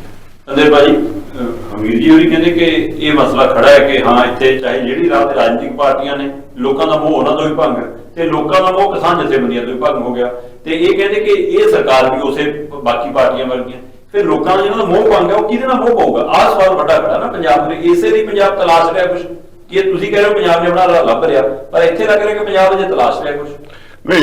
ਜਿਹੜਾ ਹੈਗਾ ਤਲਾਸ਼ਣ ਵੇਲੇ ਵੀ ਤੇ ਤਲਾਸ਼ਣ ਵੇਲੇ ਵੀ 1947 ਤੋਂ ਪਹਿਲਾਂ ਪੰਜਾਬ ਨੇ ਆਪਣਾ ਰਸਤਾ ਤਲਾਸ਼ਿਆ ਵੀ ਸੀ ਤੇ ਤਲਾਸ਼ਿਆ ਵੀ ਸੀ। ਜੋ ਭਾਰਤ ਨੇ ਉਹਦੇ ਵਿੱਚ ਉਸ ਵੇਲੇ ਦੀ ਜਿਹੜੀ ਗਲੋਬਲਾਈਜ਼ਡ ਇਕਨੋਮੀ ਸੀ ਉਸ ਦੇ ਖਿਲਾਫ ਕਿਸ ਤਰ੍ਹਾਂ ਭਾਰਤ ਨੇ ਪੰਜਾਬ ਨੇ ਸੰਘਰਸ਼ ਕੀਤਾ, ਇੰਨੀਆਂ ਅਸੀਂ ਕੁਰਬਾਨੀਆਂ ਦਿੱਤੀਆਂ ਤੇ ਫਿਰ 1947 ਤੋਂ ਬਾਅਦ ਜਿਹੜੀ ਇੱਕ ਆਜ਼ਾਦੀ ਜਾਂ ਇਹ ਕਹਿ ਸਕਦੇ ਹੋ ਉਸ ਵੇਲੇ ਦੀ ਗਲੋਬਲਾਈਜ਼ਡ ਇਕਨੋਮੀ ਤੋਂ ਬਾਹਰ ਇਹ ਆਏ। ਹੁਣ ਉਹੀ ਇੱਕ ਸਿਚੁਏਸ਼ਨ ਪੈਦਾ ਹੋਈ ਹੈ ਤੇ ਉਸ ਤੋਂ ਬਾਅਦ ਇੱਕ ਦੋ ਚੀਜ਼ਾਂ ਹੋਰ ਹੋ ਗਈਆਂ ਨੇ ਜਿਹੜੀ ਉਸ ਗਲੋਬਲਾਈਜ਼ਡ ਇਕਨੋਮੀ ਤੋਂ ਬਾਅਦ ਜਿਹੜੀ ਹੁਣ ਦੀ ਗਲੋਬਲਾਈਜ਼ਡ ਇਕਨੋਮੀ ਹੈ ਵਿੱਚ ਜਿਹੜਾ ਆਹ IT ਦਾ ਆ ਗਿਆ, ਸਾਰੇ ਦਾ ਸਾਰਾ ਸੋਸ਼ਲ ਮੀਡੀਆ ਦਾ ਆ ਗਿਆ। ਔਰ ਇਹਦੇ ਨਾਲ ਜਿਹੜੀ ਲੋਕਾਂ ਦੀ ਐਮਪਾਵਰਮੈਂਟ ਹੋਈ ਹੈ ਕਿ ਪਹਿਲਾਂ ਤਾਂ ਜਦੋਂ ਮੈਂ ਹੀ ਪੱਤਰਕਾਰੀ ਸ਼ੁਰੂ ਕੀਤੀ ਸੀ ਉਦੋਂ ਕੁਝ ਜਿਹਨੂੰ ਅਖਬਾਰ ਜਿਹਦੇ ਕੋਲੇ ਪਹੁੰਚਦਾ ਸੀ ਉਹਨੂੰ ਇੱਕ ਐਮਪਾਵਰਡ ਆਦਮੀ ਸਮਝਿਆ ਜਾਂਦਾ ਸੀ ਵੀ ਇਹਦੇ ਕੋਲੇ ਇਨਫੋਰਮੇਸ਼ਨ ਇਹਦੇ ਕੋਲੇ ਜ਼ਿਆਦਾ ਆ। ਆਪਣੀਆਂ ਪਿੰਡਾਂ ਦੀਆਂ ਸੱਥਾਂ ਦੇ ਵਿੱਚ ਇੱਕ ਬੰਦਾ ਜਿਹੜਾ ਹੁੰਦਾ ਸੀ ਅਖਬਾਰ ਪੜ੍ਹ ਕੇ ਸੁਣਾਉਂਦਾ, ਹਾਂਜੀ, ਤੇ ਹਾਂ ਉਹ ਫਿਰ ਉਸ ਨੂੰ ਸਿਆਣਾ ਸਮਝਿਆ ਜਾਂਦਾ ਸੀ ਵੀ ਇਹਦੇ ਕੋਲੇ ਜ਼ਿਆਦਾ ਇਨਫੋਰਮੇਸ਼ਨ ਹੈ। ਪਰ ਹੁਣ ਇਸ ਨੂੰ ਇਹ ਇੰਨੀ ਕੁ ਸਪਰੈਡ ਕਰ ਦਿੱਤਾ ਗਿਆ ਕਿ ਡੈਮੋਕ੍ਰੇਟਾਈਜ਼ ਕਰਤੀ ਇਸ ਨੇ। ਹੁਣ ਤੁਸੀਂ ਇਹ ਦੇਖੋ, ਅਸੀਂ ਮਾਡਲਸ ਬਦਲ ਰਹੇ ਆ ਸਾਰੇ ਦੇ ਪਾਸੇ। ਇਨਫੋਰਮੇਸ਼ਨ ਦੀ ਜਿਹੜੀ ਆਪਣਾ ਹੁਣ ਯੁੱਗ ਹੈ, ਇਹਨੂੰ ਕੁਝ ਮਾਹਰ ਇਹਨੂੰ ਪੋਸਟ ਕੈਪੀਟਲਿਜ਼ਮ ਦਾ ਵੀ ਬਈ ਜਿਹੜੀ ਹੈ ਸਰਮਾਏਦਾਰੀ ਦਾ ਜਿਹੜਾ ਯੁੱਗ ਆ ਉਹ ਖਤਮ ਹੋ ਗਿਆ, ਤੇ ਹੁਣ ਇਹ ਇਨਫੋਰਮੇਸ਼ਨ ਦਾ ਯੁੱਗ ਹੈ। ਔਰ ਜਿਹਦੇ ਹੱਥ 'ਚ ਜ਼ਿਆਦਾ ਇਨਫੋਰਮੇਸ਼ਨ ਆ ਉਹੀ ਲੀਡਰ। ਸੋ ਹੁਣ ਇਸ ਜਿਹੜਾ ਬਦਲਿਆ ਸੰਦਰਭ ਹੈ ਸਾਰੇ ਦਾ ਸਾਰਾ, ਜਿਹੜਾ ਸਾਰਾ ਮਾਹੌਲ ਬਦਲ ਗਿਆ ਕੌਮਾਂਤਰੀ ਲੈਵਲ ਦੇ ਉੱਤੇ, ਉਹਦੇ ਵਿੱਚ ਪੰਜਾਬ ਆਪਣੇ ਆਪ ਨੂੰ ਕਿਵੇਂ ਪਲੇਸ ਕਰੂਗਾ। ਪੰਜਾਬੀ ਇੱਕ ਸਭ ਤੋਂ ਦੁਨੀਆ ਦੀ ਸਭ ਤੋਂ ਜ਼ਿਆਦਾ ਗਲੋਬਲਾਈਜ਼ਡ ਕਮਿਊਨਿਟੀ ਹੈ, ਔਰ ਇਹਦੇ ਉੱਤੇ ਹੁਣ ਜਿਵੇਂ ਮੈਂ ਕੱਲ ਸੁਣ ਰਿਹਾ ਸੀ, ਸ਼ਾਇਦ 128 ਦੇਸ਼ਾਂ ਦੇ ਵਿੱਚ ਤਾਂ ਹੁਣ ਗੁਰੂ ਗ੍ਰੰਥ ਸਾਹਿਬ ਦੇ ਪ੍ਰਕਾਸ਼ ਹੁੰਦੇ ਨੇ ਗੁਰਦੁਆਰੇ। ਸੋ ਤੁਸੀਂ ਇਹ ਦੇਖੋ, ਜਿਹੜਾ ਕਿਸਾਨੀ ਅੰਦੋਲਨ ਜਿਸ ਦੀ ਆਪਾਂ ਗੱਲ ਕਰ ਰਹੇ ਹਾਂ, ਜਿਹਨੂੰ 2 ਸਾਲ ਹੋ ਗਏ ਜਦੋਂ ਸ਼ੁਰੂਆਤ ਹੋਈ ਸੀ, ਉਹਦਾ ਇਹ ਦੇਖੋ ਸ਼ਾਇਦ ਹੀ ਕੋਈ ਅੰਦੋਲਨ ਇਸ ਤੋਂ ਪਹਿਲਾਂ ਹੋਇਆ ਹੋਵੇ ਜਿਹਦੀ ਐਡੀ ਵਾਈਡ ਸਪਰੈਡ ਇੰਪੈਕਟ ਹੋਇਆ ਹੋਵੇ। ਕਿਸਾਨੀ ਝੰਡੇ ਹਰ ਇੱਕ ਸਰਕਾਰੀ ਹੈੱਡਕੁਆਟਰ ਦੇ ਸਾਹਮਣੇ ਝੁੱਲੇ, ਔਰ ਉੱਥੇ ਉਹਨਾਂ ਨੇ ਆਪਣੀ ਗੱਲ ਰੱਖੀ। ਹੁਣ ਜਿਹੜੇ ਉਹ ਮੁੱਦੇ ਜਿਨ੍ਹਾਂ ਦਾ ਬੀਜ ਪੈ ਗਿਆ, ਉਹਦਾ ਅਸਰ ਇਹ ਹੋਇਆ ਕਿ ਯੂਰਪ ਦੇ ਕਈ ਕਿਸਾਨ ਜਿਹੜੇ ਹੈਗੇ ਉਹ ਕਹਿੰਦੇ ਜੀ ਭਾਰਤ ਵਰਗੀ MSP ਸਾਨੂੰ ਦਿਓ, ਔਰ ਡਿਸਕਸ਼ਨਸ ਹੋ ਰਹੀਆਂ ਨੇ, ਤੁਹਾਨੂੰ ਦੇਖਣ ਨੂੰ ਮਿਲਣਗੀਆਂ ਕਿ USA ਔਰ ਕੈਨੇਡਾ ਵਗੈਰਾ, ਈਵਨ ਆਸਟ੍ਰੇਲੀਆ ਦੇ ਕਿਸਾਨ ਜਿਹੜੇ ਕਹਿ ਰਹੇ ਜੀ ਸਾਨੂੰ ਇੱਕ ਸਪੋਰਟ ਲੈਵਲ ਚਾਹੀਦਾ। ਸੋ ਇੱਕ ਜਿਹੜੀ ਟ੍ਰੈਂਡ ਜਿਹੜਾ ਹੈਗਾ ਪੰਜਾਬ ਦੇ ਕਿਸਾਨਾਂ ਨੇ ਉਹ ਸੈੱਟ ਕੀਤਾ। ਤੇ ਹੁਣ ਇਸ ਟ੍ਰੈਂਡ ਦੇ ਵਿੱਚ ਕੋਈ ਪੋਲੀਟੀਕਲ ਫੋਰਸ ਜਾਂ ਕੋਈ ਪੋਲੀਟੀਕਲ ਜਿਹੜੀ ਹੈਗੀ ਆ ਪਰਸਨੈਲਿਟੀ, ਜੇ ਤਾਂ ਇਸ ਦੇ ਵਿੱਚ ਰਲ ਕੇ ਜਾਂ ਇਸ ਡਾਇਰੈਕਸ਼ਨ 'ਚ ਚੱਲੂਗੀ ਉਹਦੀ ਐਕਸੈਪਟੈਂਸ ਹੋਊਗੀ, ਨਹੀਂ ਉਹ ਸਾਈਡ ਤੇ ਹੋਏਗਾ। ਨਹੀਂ, ਫਿਰ ਜੇ ਸਾਈਡ ਤੇ ਹੋ ਜੂਗੇ ਤੇ ਜਥੇਬੰਦੀਆਂ ਦੇ ਆਹ ਸੁਨੇਹਾ ਜਾਂ ਅੰਦੋਲਨ ਦਾ ਇਹ ਸੁਨੇਹਾ ਜੇਕਰ ਵਿਦੇਸ਼ ਤੱਕ ਪਹੁੰਚ ਗਿਆ ਤਾਂ ਇੱਥੇ ਕਿਉਂ ਨਹੀਂ ਰਹਿ ਸਕਿਆ? ਸਵਾਲ ਇਹ ਕਿ ਇਹ ਕੀ ਹਾਸਲ ਕਰਕੇ ਮੁੜੇ ਤੇ ਖੇਤੀ ਕਰਨ ਤੋਂ ਬਾਅਦ ਉੱਥੇ ਲੱਗਦਾ ਸੀ ਹੋਰ ਕੁਝ ਹਾਸਲ ਕੀਤਾ ਜਾ ਸਕਦਾ ਸੀ, ਚਾਹੇ MSP ਵਾਲਾ ਹੀ ਮਸਲਾ ਸੀ ਜਾਂ ਪੰਜਾਬ ਆ ਕੇ ਵੀ ਜਿਹੜੇ ਮਸਲੇ ਨੇ ਉਸੇ ਤਰ੍ਹਾਂ ਖੜੇ ਨੇ। ਇੱਕ ਦਿਨ ਅਗਰਾਹਾਂ ਸਾਹਿਬ ਧਰਨਾ ਲਾ ਕੇ ਬਹਿੰਦੇ ਨੇ, ਉਹ ਉੱਠਦੇ ਨੇ ਤਾਂ ਮਤਲਬ ਕਿ ਡੱਲੇ ਵਾਲੋਂ ਹੀ ਬੈਠ ਗਏ, ਡੱਲੇ ਵਾਲੋਂ ਹੀ ਚੱਲੇ ਤਾਂ ਹੁਣ ਰਾਜਾ ਦਾ ਨਾਂ ਆ ਗਿਆ। ਸੋ ਜਿਹੜੀ ਆਹ ਮੁੱਖ ਮੰਤਰੀ ਦੇ ਬੋਲਣ ਦੇ ਹਿਸਾਬ ਨਾਲ ਉਹਦਾ ਰਿਵਾਜ ਬਣਾ ਲਿਆ, ਤੇ ਇੱਧਰ ਚਰਚ ਥੱਲੇ ਚੱਲੀ ਜਾਂਦੇ ਜੀ ਕਿ ਕਿਸੇ ਜਥੇਬੰਦੀਆਂ ਦੇ ਨਾਮ ਤੇ ਪਾਰਟੀ ਫੰਡਾਂ ਦੀ ਖੇਡ ਚੱਲਦੀ ਹੈ। ਸੋ ਇਹ ਧਰਨਿਆਂ ਨੂੰ ਕੀ ਸਰਕਾਰ ਆਪ ਹੀ ਖੇਰੂ ਕਰ ਰਹੀ ਹੈ ਜਾਂ ਜਥੇਬੰਦੀਆਂ ਆਪਣੀਆਂ ਗਲਤੀਆਂ ਕਰਨ ਮਸਲੇ ਵੀ ਹੱਲ ਨਹੀਂ ਕਰਾ ਪਾ ਰਹੀ? ਜੇਕਰ ਐਡੀ ਬੜੀ ਤਾਕਤ ਹੈ ਤਾਂ ਇਕੱਠੇ ਹੋ ਕੇ ਕਿਉਂ ਨਹੀਂ ਮਸਲੇ ਹੱਲ? ਜਿਹੜੇ ਕਿਸਾਨ ਅੰਦੋਲਨ ਦਾ ਸਵਾਲ ਹੈ, ਕਿਸਾਨ ਅੰਦੋਲਨਾਂ ਨੇ, ਮੈਨੂੰ ਲੱਗਦਾ ਕਿ 3 ਸਵਾਲ ਕਿਸਾਨ ਅੰਦੋਲਨ ਨੇ ਬਹੁਤ ਵੱਡੇ ਮਤਲਬ ਮੁੱਦੇ ਫਰੇਮ ਕੀਤੇ ਸੀ ਕਿ ਆਹ ਚੀਜ਼ਾਂ ਨੇ। ਨੰਬਰ 1 ਉਹਨੇ ਇਹ ਕਰਤਾ ਸੀ, ਸਾਰੇ ਬੱਚੇ ਤੱਕ ਇੱਕ ਗੱਲ ਪਹੁੰਚ ਗਈ ਸੀ ਕਿ ਜਿਹੜਾ ਕਾਰਪੋਰੇਟ ਵਿਕਾਸ ਦਾ ਮਾਡਲ ਹੈ, ਜੇ ਉਹ ਖੇਤੀ 'ਚ ਸਿੱਧਾ ਚਲਾ ਗਿਆ ਤਾਂ ਸਾਡੇ ਸਾਰਿਆਂ ਦੇ ਖਿਲਾਫ ਹੈ ਕਿ ਇਹਦੇ ਖਿਲਾਫ ਅਸੀਂ ਲੜਨਾ ਹੈ। ਇਹਦਾ ਮਤਲਬ ਉਹ ਕੀ ਮੈਸੇਜ ਦੇਣਾ ਚਾਹੁੰਦੇ ਨੇ ਕਿ ਜਿਹੜੀ ਪੋਲਿਟਿਕਸ ਪੰਜਾਬ 'ਚ ਕੋਈ ਕਰਨਾ ਚਾਹੁੰਦਾ ਹੈ, ਸਿਆਸਤ ਕੋਈ ਕਰਨਾ ਚਾਹੁੰਦਾ ਹੈ, ਉਹ ਇਹ ਧਾਰਾ ਲੈ ਕੇ ਆਵੇ, ਇਹ ਧਾਰਨਾ ਨਾਲ ਕਾਇਮ ਹੋਵੇ।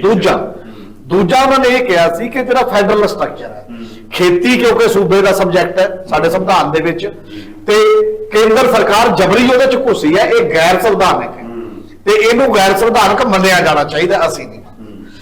ਤੀਜੀ ਗੱਲ ਉਹਨਾਂ ਨੇ ਇਹ ਸਥਾਪਿਤ ਕੀਤੀ ਕਿ ਜਦੋਂ ਲੋਕ ਉੱਠਦੇ ਨੇ, ਜਦੋਂ ਪੂਰੇ ਆਵਾਮ ਜਿਹੜਾ ਖੜਾ ਹੋ ਜਾਂਦਾ ਹੈ, ਤਾਂ ਜਿਹੜੀਆਂ ਵੱਡੀਆਂ ਬਲੈਕ ਕੈਟ ਕਮਾਂਡੋਆਂ 'ਚ ਘੁੰਮਣ ਵਾਲੀ ਤਾਕਤ ਹੈ ਨਾ, ਇਹ ਛੋਟੀ ਹੋ ਜਾਂਦੀ ਹੈ। ਔਰ ਇਹ ਆਪਾਂ ਦੇਖੀ ਹੈ ਕਿ ਜਦੋਂ ਇੱਥੇ 36 ਸੈਕਟਰ ਦੇ ਵਿੱਚ ਉਹਨਾਂ ਨੇ ਕਿਹਾ ਸੀ ਵੀ ਤੁਸੀਂ ਪ੍ਰਚਾਰ ਨਹੀਂ ਕਰਨਾ, ਤੇ ਕਿਸਾਨ ਲੀਡਰ ਅੰਦਰ ਬੈਠ ਗਏ ਸੀ ਤੇ ਕੱਲੀ ਵੱਡੇ ਪ੍ਰਧਾਨ ਇਹ ਕਹਿੰਦੇ ਸੀ ਮੇਰੀ ਵਾਰੀ ਕਦੋਂ ਆਊਗੀ, ਮੇਰੀ ਵਾਰੀ ਕਦੋਂ ਆਊਗੀ, ਹੈ ਨਾ। ਇਹ ਜਮਹੂਰੀਅਤ ਦਾ ਇੱਕ ਜਵਾਬਦੇਹੀ ਹੈ ਕਿ ਜਮਹੂਰੀਅਤ ਪ੍ਰਤੀ ਜਵਾਬਦੇਹੀ। ਤਾਂ ਇਹ ਚੋਂ ਨਿਕਲਦਾ ਕੀ ਹੈ? ਇਹਦੇ ਚੋਂ ਇਹ ਨਿਕਲਦਾ ਕਿ ਪੰਜਾਬ ਦੇ ਵਿੱਚ ਜਾਂ ਦੇਸ਼ ਦੇ ਵਿੱਚ ਜੇ ਕੋਈ ਏਜੰਡਾ ਬਣਨਾ ਹੈ ਤਾਂ ਉਹਦੇ ਮੁੱਖ ਧਾਰਾ ਇਹ ਹੋਣੀ ਚਾਹੀਦੀ ਹੈ ਕਿ ਇੱਕ ਤਾਂ ਉਹ ਕਾਰਪੋਰੇਟ ਨੂੰ ਚੁਣੌਤੀ ਉਸ ਮਾਡਲ ਨੂੰ ਦੇਵੇ ਜਿਹਨੇ ਕੁਦਰਤੀ ਸਰੋਤ ਵੀ ਬਰਬਾਦ ਕੀਤੇ ਨੇ, ਜਿਹੜੀ ਸੋਚ ਨੇ, ਤੇ ਜਿਹਨੇ ਗਰੀਬੀ ਤੇ ਅਮੀਰੀ ਦਾ ਪਾੜਾ ਵੀ ਵਧਾਇਆ ਤੇ ਜਿਹਨੇ ਬੇਰੁਜ਼ਗਾਰੀ ਵੀ ਪੈਦਾ ਕੀਤੀ ਹੈ। ਦੂਜਾ, ਦੇਸ਼ ਦੇ ਵਿੱਚ ਫੈਡਰਲ ਸਟਰਕਚਰ ਦੀ ਲੜਾਈ ਹੋਵੇ, ਜਿਹੜੀਆਂ ਵੀ ਖੇਤਰੀ ਪਾਰਟੀਆਂ ਵੱਖ-ਵੱਖ ਕਰ ਰਹੀਆਂ ਨੇ। ਤੀਜਾ, ਇੰਪਾਵਰਮੈਂਟ ਆਫ ਪੀਪਲ, ਲੋਕਾਂ ਦੀ ਤਾਕਤ, ਲੋਕਾਂ ਦੀ ਗੱਲ ਸੁਣਨ ਦਾ ਜਿਹੜਾ ਇੱਕ ਕਨਸੈਪਟ ਹੈ ਉਹ ਧਾਰਨਾ ਤੇ ਕਰਨ ਚ ਚਲਾਇਆ ਜਾਵੇ। ਮਤਲਬ ਜਿਹੜੀ ਇਹ ਏਜੰਡਾ ਪੰਜਾਬ ਨੂੰ ਲੋੜੀਂਦਾ। ਹੁਣ ਇਹ ਏਜੰਡਾ ਅਜੇ ਤੱਕ ਕਿਸੇ ਸਿਆਸੀ ਧਿਰ ਦਾ ਨਹੀਂ ਹੈ, ਉਹ ਤਲਾਸ਼ ਹੈ। ਉਹ ਤਲਾਸ਼ ਦੇ ਵਿੱਚੋਂ ਮੈਂ ਇੱਕੋ ਹੀ ਗੱਲ ਕਰਦਾ ਕਿ ਆਮ ਆਦਮੀ ਪਾਰਟੀ ਨੇ ਪਹਿਲਾਂ ਕਿਹਾ ਸੀ ਅਸੀਂ ਐ ਚੁਣਿਆ ਕਰਾਂਗੇ, ਲੋਕਾਂ ਚੋਂ ਉਮੀਦਵਾਰ ਆਇਆ ਕਰਨਗੇ, ਲੋਕ ਆਹ ਕਰਨਗੇ, ਉਹ VIP ਕਲਚਰ ਸਾਡੇ ਚ ਨਹੀਂ ਹੋਏਗਾ, ਅਸੀਂ ਸਾਰੇ ਬੰਦੇ ਲੋਕਾਂ ਚੋਂ ਸਾਰਾ ਕੁਝ ਉਵੇਂ ਬਣੇਗਾ।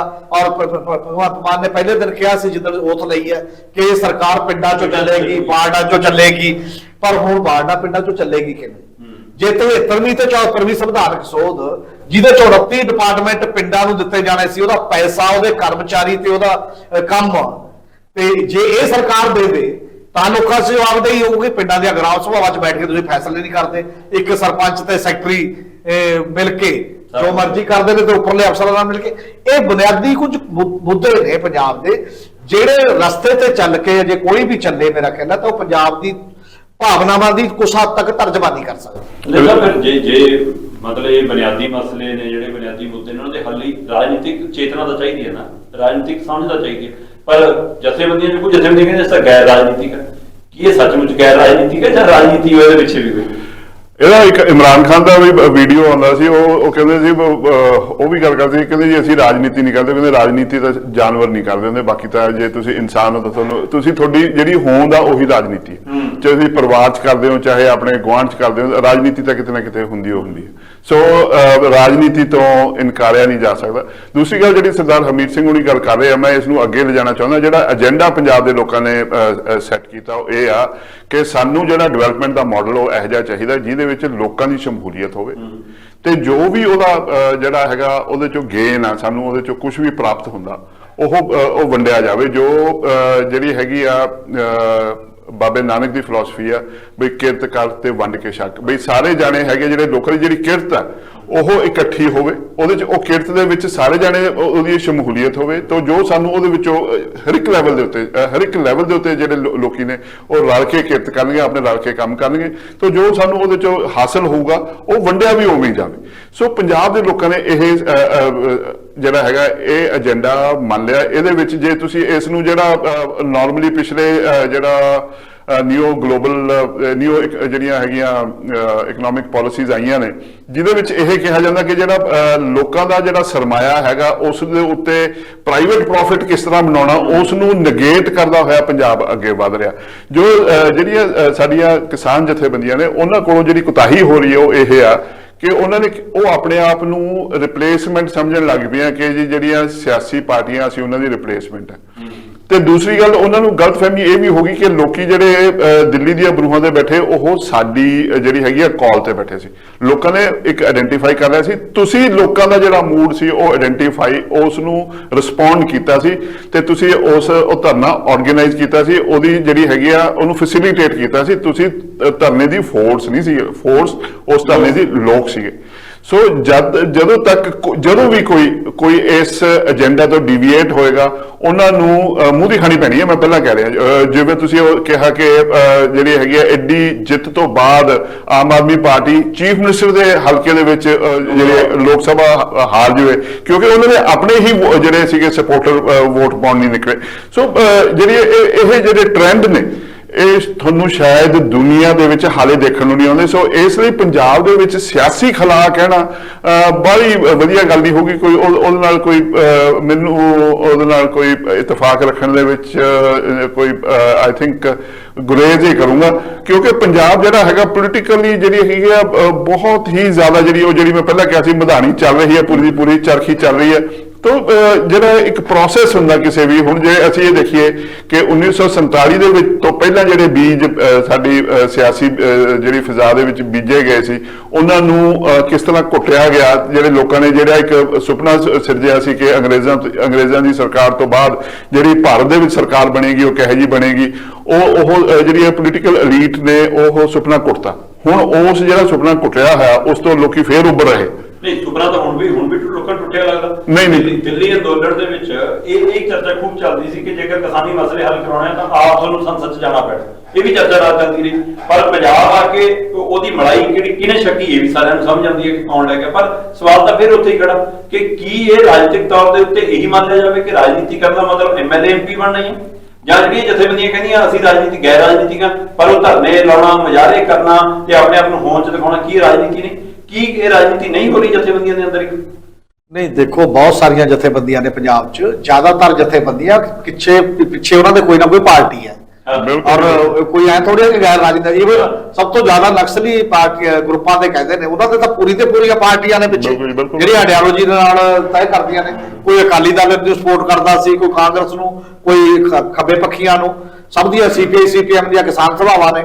ਜਦੋਂ ਪਾਸਲਾ ਸੀਪੀਐਮ ਤੋਂ ਅੱਡ ਹੋਇਆ ਉਹਦੀ ਜਮਹੂਰੀ ਕਿਸਾਨ ਸਭਾ ਅਲੱਗ ਬਣ ਗਈ, ਜਦੋਂ ਉਹਦੇ ਚੋਂ ਇੱਕ ਲੈਲਪੁਰੀ ਗਰੁੱਪ ਅਲੱਗ ਹੋਇਆ ਤੇ ਉਹਦੀ ਇੱਕ ਹੋਰ ਕਿਸਾਨ ਜਥੇਬੰਦੀ ਬਣ ਗਈ। ਐ ਫੁੱਟਾਂ ਵੀ ਪਈਆਂ ਨੇ। ਪਰ ਨਾਲ ਦੀ ਨਾਲ ਇੱਕ ਗੱਲ ਜ਼ਰੂਰ ਹੈ ਕਿ ਦੇਖੋ ਇਹ ਅਲੱਗ ਚੀਜ਼ ਹੈ ਕਿ ਕਿਸਾਨ ਜਥੇਬੰਦੀ ਜੇ ਇੱਕ ਕਰਨੀ ਹੋਵੇ ਤਾਂ ਉਹ ਇਹ ਕਹਿਣਾ ਪਊ ਉਹਨੂੰ ਕਿ ਮੈਂ ਕਿਸੇ ਪੋਲੀਟੀਕਲ ਪਾਰਟੀ ਦਾ ਵਿੰਗ ਨਹੀਂ, ਅਸੀਂ ਕਿ ਕਿਸਾਨੀ ਦੇ ਇਸ ਏਜੰਡੇ ਤੇ ਲੜ ਰਹੇ ਹਾਂ। ਕਿਸੇ ਪਾਰਟੀ ਦਾ ਵਿੰਗ ਨਾ ਹੋਣਾ ਇਹਦਾ ਮਤਲਬ ਇਹ ਨਹੀਂ ਤੁਸੀਂ ਗੈਰ ਰਾਜਨੀਤਿਕ। ਰਾਜਨੀਤੀ ਤਾਂ ਜਦੋਂ ਤੁਸੀਂ ਝੰਡਾ ਚੱਕ ਲਿਆ ਜਾਂ ਚੀਜ਼ਾਂ ਬਾਰੇ ਸੋਚਣ ਲੱਗ ਗਏ ਰਾਜਨੀਤੀ ਕਰ ਰਹੇ ਹੋ, ਹੋਰ ਕੀ ਕਰ ਰਹੇ ਹੋ। ਇਹ ਵੀ ਗੁੰਮਰਾਹ ਹੋਣਾ ਜਿਹੜਾ ਬਣਿਆ ਨਾ ਇੱਕ SKM ਗੈਰ ਰਾਜਨੀਤਿਕ ਬ੍ਰੈਕਟ ਦੇ ਵਿੱਚ ਲਿਖਤਾ, ਇਹ ਤਰੀਕਾ ਹੀ ਗਲਤ ਹੈ ਨਾ। ਇਹਦਾ ਮਤਲਬ ਅਪਰੋਚ ਹੀ ਤੁਹਾਡੀ ਉਸ ਪਾਸੇ ਨਹੀਂ ਜਾ ਰਹੀ।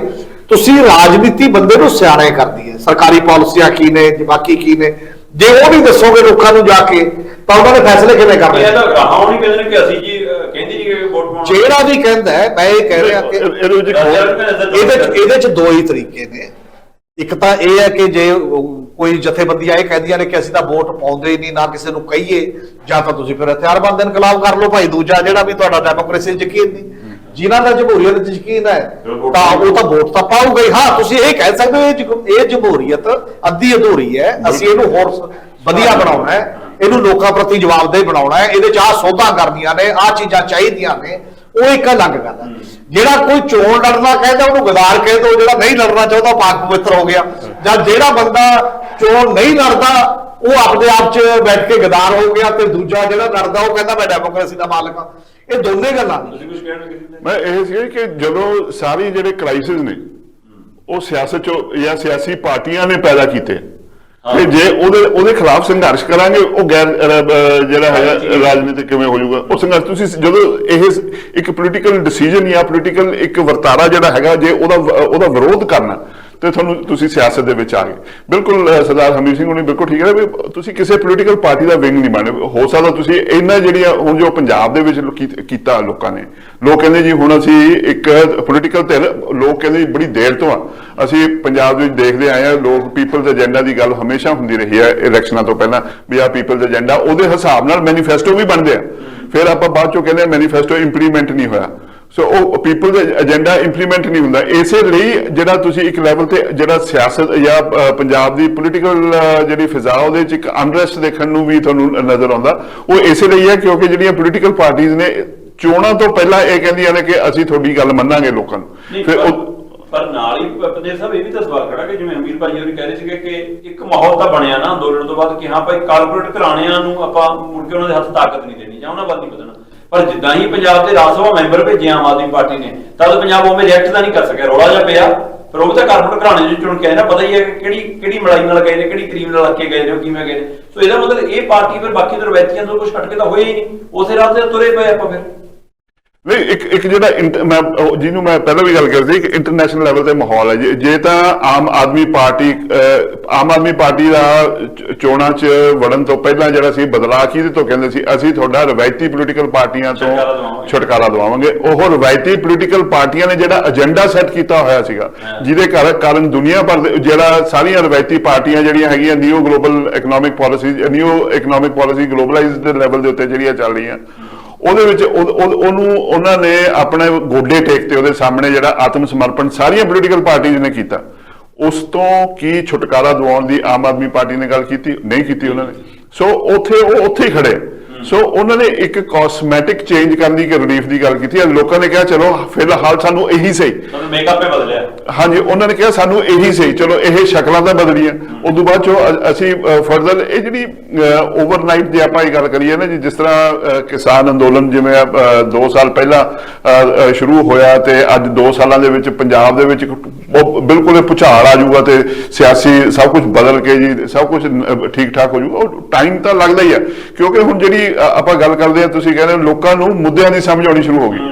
ਤੁਸੀਂ ਹਾਂ, ਤੇ ਉਹ ਸਵਾਲ ਹੋਣ ਲੱਗ ਪਏ। ਹੁਣ ਕਈ ਵਾਰੀ ਸਾਨੂੰ ਮੀਡੀਆ ਵਾਲਿਆਂ ਨੂੰ ਤਾਂ ਬਹੁਤ ਹੀ ਔਖਾ ਸਿਚੁਏਸ਼ਨ ਫੇਸ ਕਰਨੀ ਪੈਂਦੀ ਆ, ਤੇ ਉਹ ਸਿੱਧਾ ਹੀ ਜੇ ਤੁਸੀਂ ਉਹਨਾਂ ਦੇ ਹਿਸਾਬ ਜੇ ਦੀ ਗੱਲ ਨਾ ਕਰੋ ਜਾਂ ਉਹਨਾਂ ਦੇ ਹਿਸਾਬ 'ਚ ਗੱਲ ਪਵੇ ਨਾ, ਉਹ ਜਦੋਂ ਕਹਿੰਦੇ ਤਾਂ ਬਕਾਊਗਾ ਜੀ, ਇਹ ਵਿਕ ਗਿਆ ਹੈ ਨਾ ਜੀ, ਗੋਦੀ ਮੀਡੀਆ ਫਲਾਨਾ ਦੇ।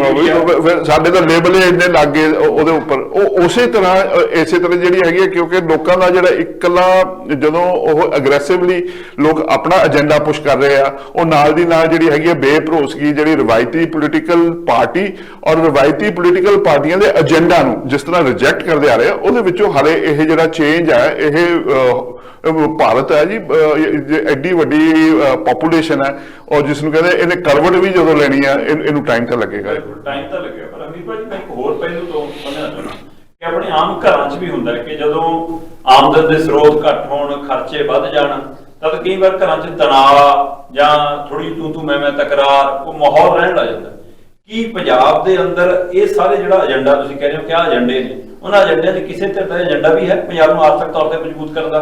ਕੀ ਆ ਜਿਹੜਾ ਤਣਾਅ ਹੈ ਪੰਜਾਬ ਦੇ ਅੰਦਰ ਖਿੱਚੋਤਾਣ, ਉਹਦਾ ਇੱਕ ਕਾਰਨ ਇਹ ਤਾਂ ਨਹੀਂ ਕਿ ਆਰਥਿਕ ਤੌਰ ਤੇ ਅਸੀਂ ਕਮਜ਼ੋਰ ਹਾਂ, ਚਾਹੇ ਉਹ ਪਾਰਟੀਆਂ ਨੇ, ਚਾਹੇ ਉਹ ਸੱਤਾਧਾਰੀ ਧਿਰ ਨੇ, ਚਾਹੇ ਉਹ ਜਥੇਬੰਦੀਆਂ ਨੇ, ਚਾਹੇ ਉਹ ਯੂਨੀਅਨਾਂ ਨੇ, ਕੀ ਕਿਸੇ ਦੇ ਇਹ ਏਜੰਡੇ ਤੇ ਹੈਗਾ ਕਿ ਪੰਜਾਬ ਨੂੰ ਆਰਥਿਕ ਤੌਰ ਤੇ ਪੈਰਾਸਿਤ ਕਿਵੇਂ ਕਰਨਾ? ਕੀ ਉਹਦਾ ਇੱਕ ਕਾਰਨ ਤਾਂ ਨਹੀਂ ਆ ਤਣਾਅ ਦੇ ਵਿੱਚ ਖਿੱਚੋਤਾਣ ਦਾ ਕਾਰਨ?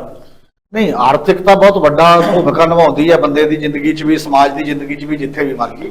ਪਰ ਹੁਣ ਕੱਲਾ ਪੰਜਾਬ ਨਹੀਂ, ਜੇ ਤੁਸੀਂ ਬਾਕੀ ਸੂਬੇ ਵੀ ਦੇਖੋਗੇ ਮੈਜੋਰਟੀ ਸੂਬਿਆਂ ਦੇ ਹੱਥ ਕੁਛ ਨਹੀਂ। ਜਦੋਂ ਤੋਂ GST ਲਾਤੀ ਤੁਹਾਡੇ ਹੱਥ 'ਚ ਟੈਕਸ ਲਾਉਣ, ਟੈਕਸ ਹਟਾਉਣ ਦੀ ਪਾਵਰ ਹੀ ਨਹੀਂ ਬਚੀ। ਤੁਸੀਂ ਮਿਊਨਿਸਪਲ ਕਾਰਪੋਰੇਸ਼ਨ ਵਰਗੀਆਂ ਸਟੇਟ ਬਣਾਤੀਆਂ। ਇਸੇ ਲਈ ਤਾਂ ਉਹ ਏਜੰਡਾ ਲੜਾਈ ਲੜਨੀ ਚਾਹੀਦੀ ਹੈ, ਜਿਹੜੀ ਧਿਰੇ ਲੜਾਈ ਨਹੀਂ ਲੜ ਰਹੀ ਕਿ ਮੇਰੇ ਕੋਲ ਸਾਧਨ ਕਿੱਥੋਂ ਆਉਣਗੇ। ਸਾਧਨ ਤਾਂ ਤੂੰ ਲਈ ਬੈਠਾ ਹੈ। ਆ ਜਿੰਨਾ ਪੈਟਰੋਲ ਡੀਜ਼ਲ ਹੈ, ਗਵਰਨਮੈਂਟ ਆਫ ਇੰਡੀਆ ਨੇ ਐਡੀਸ਼ਨਲ ਡਿਊਟੀ ਲਾਉਣੀ ਸ਼ੁਰੂ ਕਰ ਦਿੱਤੀ। ਜੇਕਰ ਕੱਲੀ ਡਿਊਟੀ ਲਾਉਂਦੇ ਹੋ ਤੁਸੀਂ ਤਾਂ ਤੁਹਾਨੂੰ ਸੰਵਿਧਾਨ ਮੁਤਾਬਕ ਇਹਨਾਂ ਦਾ ਹਿੱਸਾ ਦੇਣਾ ਪੈਂਦਾ 42% ਸਟੇਟਾਂ ਨੂੰ, ਉਹਦੇ 'ਚ ਨਹੀਂ ਦੇਣਾ ਪੈਂਦਾ। ਸਾਰੀ ਮਲਾਈ ਤੁਸੀਂ ਰੱਖੀ ਜਾ ਰਹੇ ਹੋ ਤੇ ਬਾਕੀ ਇਹਨਾਂ ਨੂੰ ਕਹਿ ਰਹੇ ਹੋ ਤੁਸੀਂ ਨਲਾਇਕ ਹੋ। ਹੈਗੀ ਨਲਾਇਕੀ ਵੀ, ਜਿੰਨੇ ਸੋਰਸਜ ਨੇ ਉਹਨਾਂ ਦੀ ਵੀ ਵਿਉਂਤਬੰਦੀ ਕਿਵੇਂ ਕਰਨੀ ਹੈ ਇਹ ਠੀਕ ਹੋ ਸਕਦਾ ਹੈ, ਪਰ ਲੜਾਈ ਤਾਂ ਵੱਡੀ ਪੋਲੀਟੀਕਲ ਲੜਾਈ ਹੈ ਨਾ, ਉਹ ਜਿਹੜੀ ਬੇਸਿਕ ਗੱਲ ਹੈ। ਔਰ ਇਹਦੇ ਨਾਲ ਦੀ ਨਾਲ ਦੂਜੀ ਗੱਲ ਇਹ ਵੀ ਹੈ ਇਹਦੇ ਵਿੱਚ ਕਿ ਜੇਕਰ ਅਸੀਂ ਪੰਜਾਬ ਦੇ ਵਿੱਚ ਹੀ ਗੱਲ ਕਰ ਰਹੇ ਹਾਂ, ਪੰਜਾਬ ਵੀ ਇੱਕੋ ਜਿਹਾ ਨਹੀਂ ਹੈ ਸਾਰਾ ਨਾ, ਇਹਦੇ 'ਚ ਵੀ ਡਿਫਰੈਂਟ ਵਰਗ ਨੇ, ਡਿਫਰੈਂਟ ਹੋ ਰਹੇ। ਪੰਜਾਬ ਉਹ ਸੂਬਾ ਜਿੱਥੇ ਸਭ ਤੋਂ ਜ਼ਿਆਦਾ ਦਲਿਤ ਪਾਪੂਲੇਸ਼ਨ ਹੈ ਇੰਡੀਆ ਦੇ ਵਿੱਚ, ਪਿੰਡਾਂ 'ਚ 37% ਹੈ। ਤੇ ਜੇਕਰ ਲਈ ਕਿਸਾਨੀ ਦਾ ਸਵਾਲ ਨਹੀਂ ਹੈ, ਉਹ 37% ਦਲਿਤ ਵਰਗ ਜਿਹੜਾ ਹੈ ਉਹ ਕੀ ਕਰ ਰਿਹਾ, ਕੀ ਅਸੀਂ ਉਹਨੂੰ ਮੌਕਾ ਦੇ ਰਿਹਾ ਸਾਡੇ ਅੰਦਰ? ਹੁਣ ਸਪੋਜ਼ ਕਰੋ ਮੈਂ ਪੰਚਾਇਤਾਂ ਦੀ ਗੱਲ ਕਰਾਂ, 97,000 ਪੰਚ ਚੁਣਿਆ ਜਾਂਦਾ ਪੰਜਾਬ 'ਚ, ਹੈ ਨਾ, 13,327 ਸਰਪੰਚ ਤੇ 3,000 ਬਲਾਕ ਸੰਮਤੀ ਮੈਂਬਰ ਹੈ, 327 ਜਾਂ 29 ਜ਼ਿਲ੍ਹਾ ਪਰਿਸ਼ਦ ਦੇ ਮੈਂਬਰ, 1 ਲੱਖ ਨੁਮਾਇੰਦਾ ਹੈ। ਇਹ 1 ਲੱਖ ਨੁਮਾਇੰਦੇ ਚੋਂ ਲਗਭਗ 50% ਬੀਬੀਆਂ ਨੇ। ਕਿੰਨਿਆਂ ਨੂੰ ਜਾਣਦੇ ਅਸੀਂ ਕਿ ਬੀਬੀਆਂ ਨੂੰ ਆਪਣਾ ਅਸੀਂ ਇਹੋ ਜਿਹਾ ਮਾਹੌਲ ਪੈਦਾ ਕੀਤਾ ਹੈ। ਅਸੀਂ ਆਪਣੀਆਂ ਬੱਚੀਆਂ ਨੂੰ ਤਾਂ ਹੁਣ ਰੋਜ਼ ਛੱਡਦੇ ਉੱਥੇ ਇੰਦਰਾ ਗਾਂਧੀ ਹਵਾਈ ਅੱਡੇ ਤੇ ਜਾ ਕੇ +2 ਕਰਕੇ ਆਈਲੈਟਸ ਕਰਕੇ ਤੁਸੀਂ ਬਾਹਰ ਚਲੀ ਜਾ। ਜੇ ਉਹ ਉੱਥੇ ਜਾ ਕੇ ਇੰਡੀਪੈਂਡੈਂਟ ਰਹੂਗੀ ਤਾਂ ਇੱਥੇ ਸਾਡੀਆਂ ਬੱਚੀਆਂ ਕਿਉਂ ਨਹੀਂ ਇਸ ਚ ਰੋਲ ਪਲੇ ਕਰ ਸਕਦੀਆਂ, ਐਡਾ ਵੱਡੀ ਭੂਮਿਕਾ ਨਿਭਾ ਸਕਦੀਆਂ? ਸਾਨੂੰ ਆਪਣੇ ਅੰਦਰ ਸਿਆਸੀ ਤੇ ਨਾਲ ਸਮਾਜ ਦੇ ਅੰਦਰ ਜਿਹੜੀ ਪੁਰਾਣੀ ਫਿਊਡਲ ਮਾਨਸਿਕਤਾ ਉਹਨੂੰ ਵੀ ਬਦਲਣਾ ਪਊਗਾ। ਉਹਦੇ ਅੰਦਰ ਵੀ ਤਬਦੀਲੀ ਦੀ ਗੱਲ ਹੈ। ਇਸੇ ਤਰ੍ਹਾਂ ਪੰਜਾਬ 'ਚ ਕਲੱਬ ਬਣਦੇ ਨੇ, ਸੁਸਾਇਟੀਆਂ ਬਣਦੀਆਂ, ਉਹ 'ਚ ਦਲਿਤਾਂ ਦੀ ਨੁਮਾਇੰਦਗੀ ਕਿੰਨੀ ਹੈ? ਗੁਰਦੁਆਰਿਆਂ ਦੀਆਂ ਮੈਨੇਜਮੈਂਟ ਕਮੇਟੀਆਂ 'ਚ ਕਿੰਨੀ ਕੁ ਦਲਿਤ ਨੁਮਾਇੰਦਗੀ ਹੈ ਸਾਡੇ ਸਾਹਮਣੇ?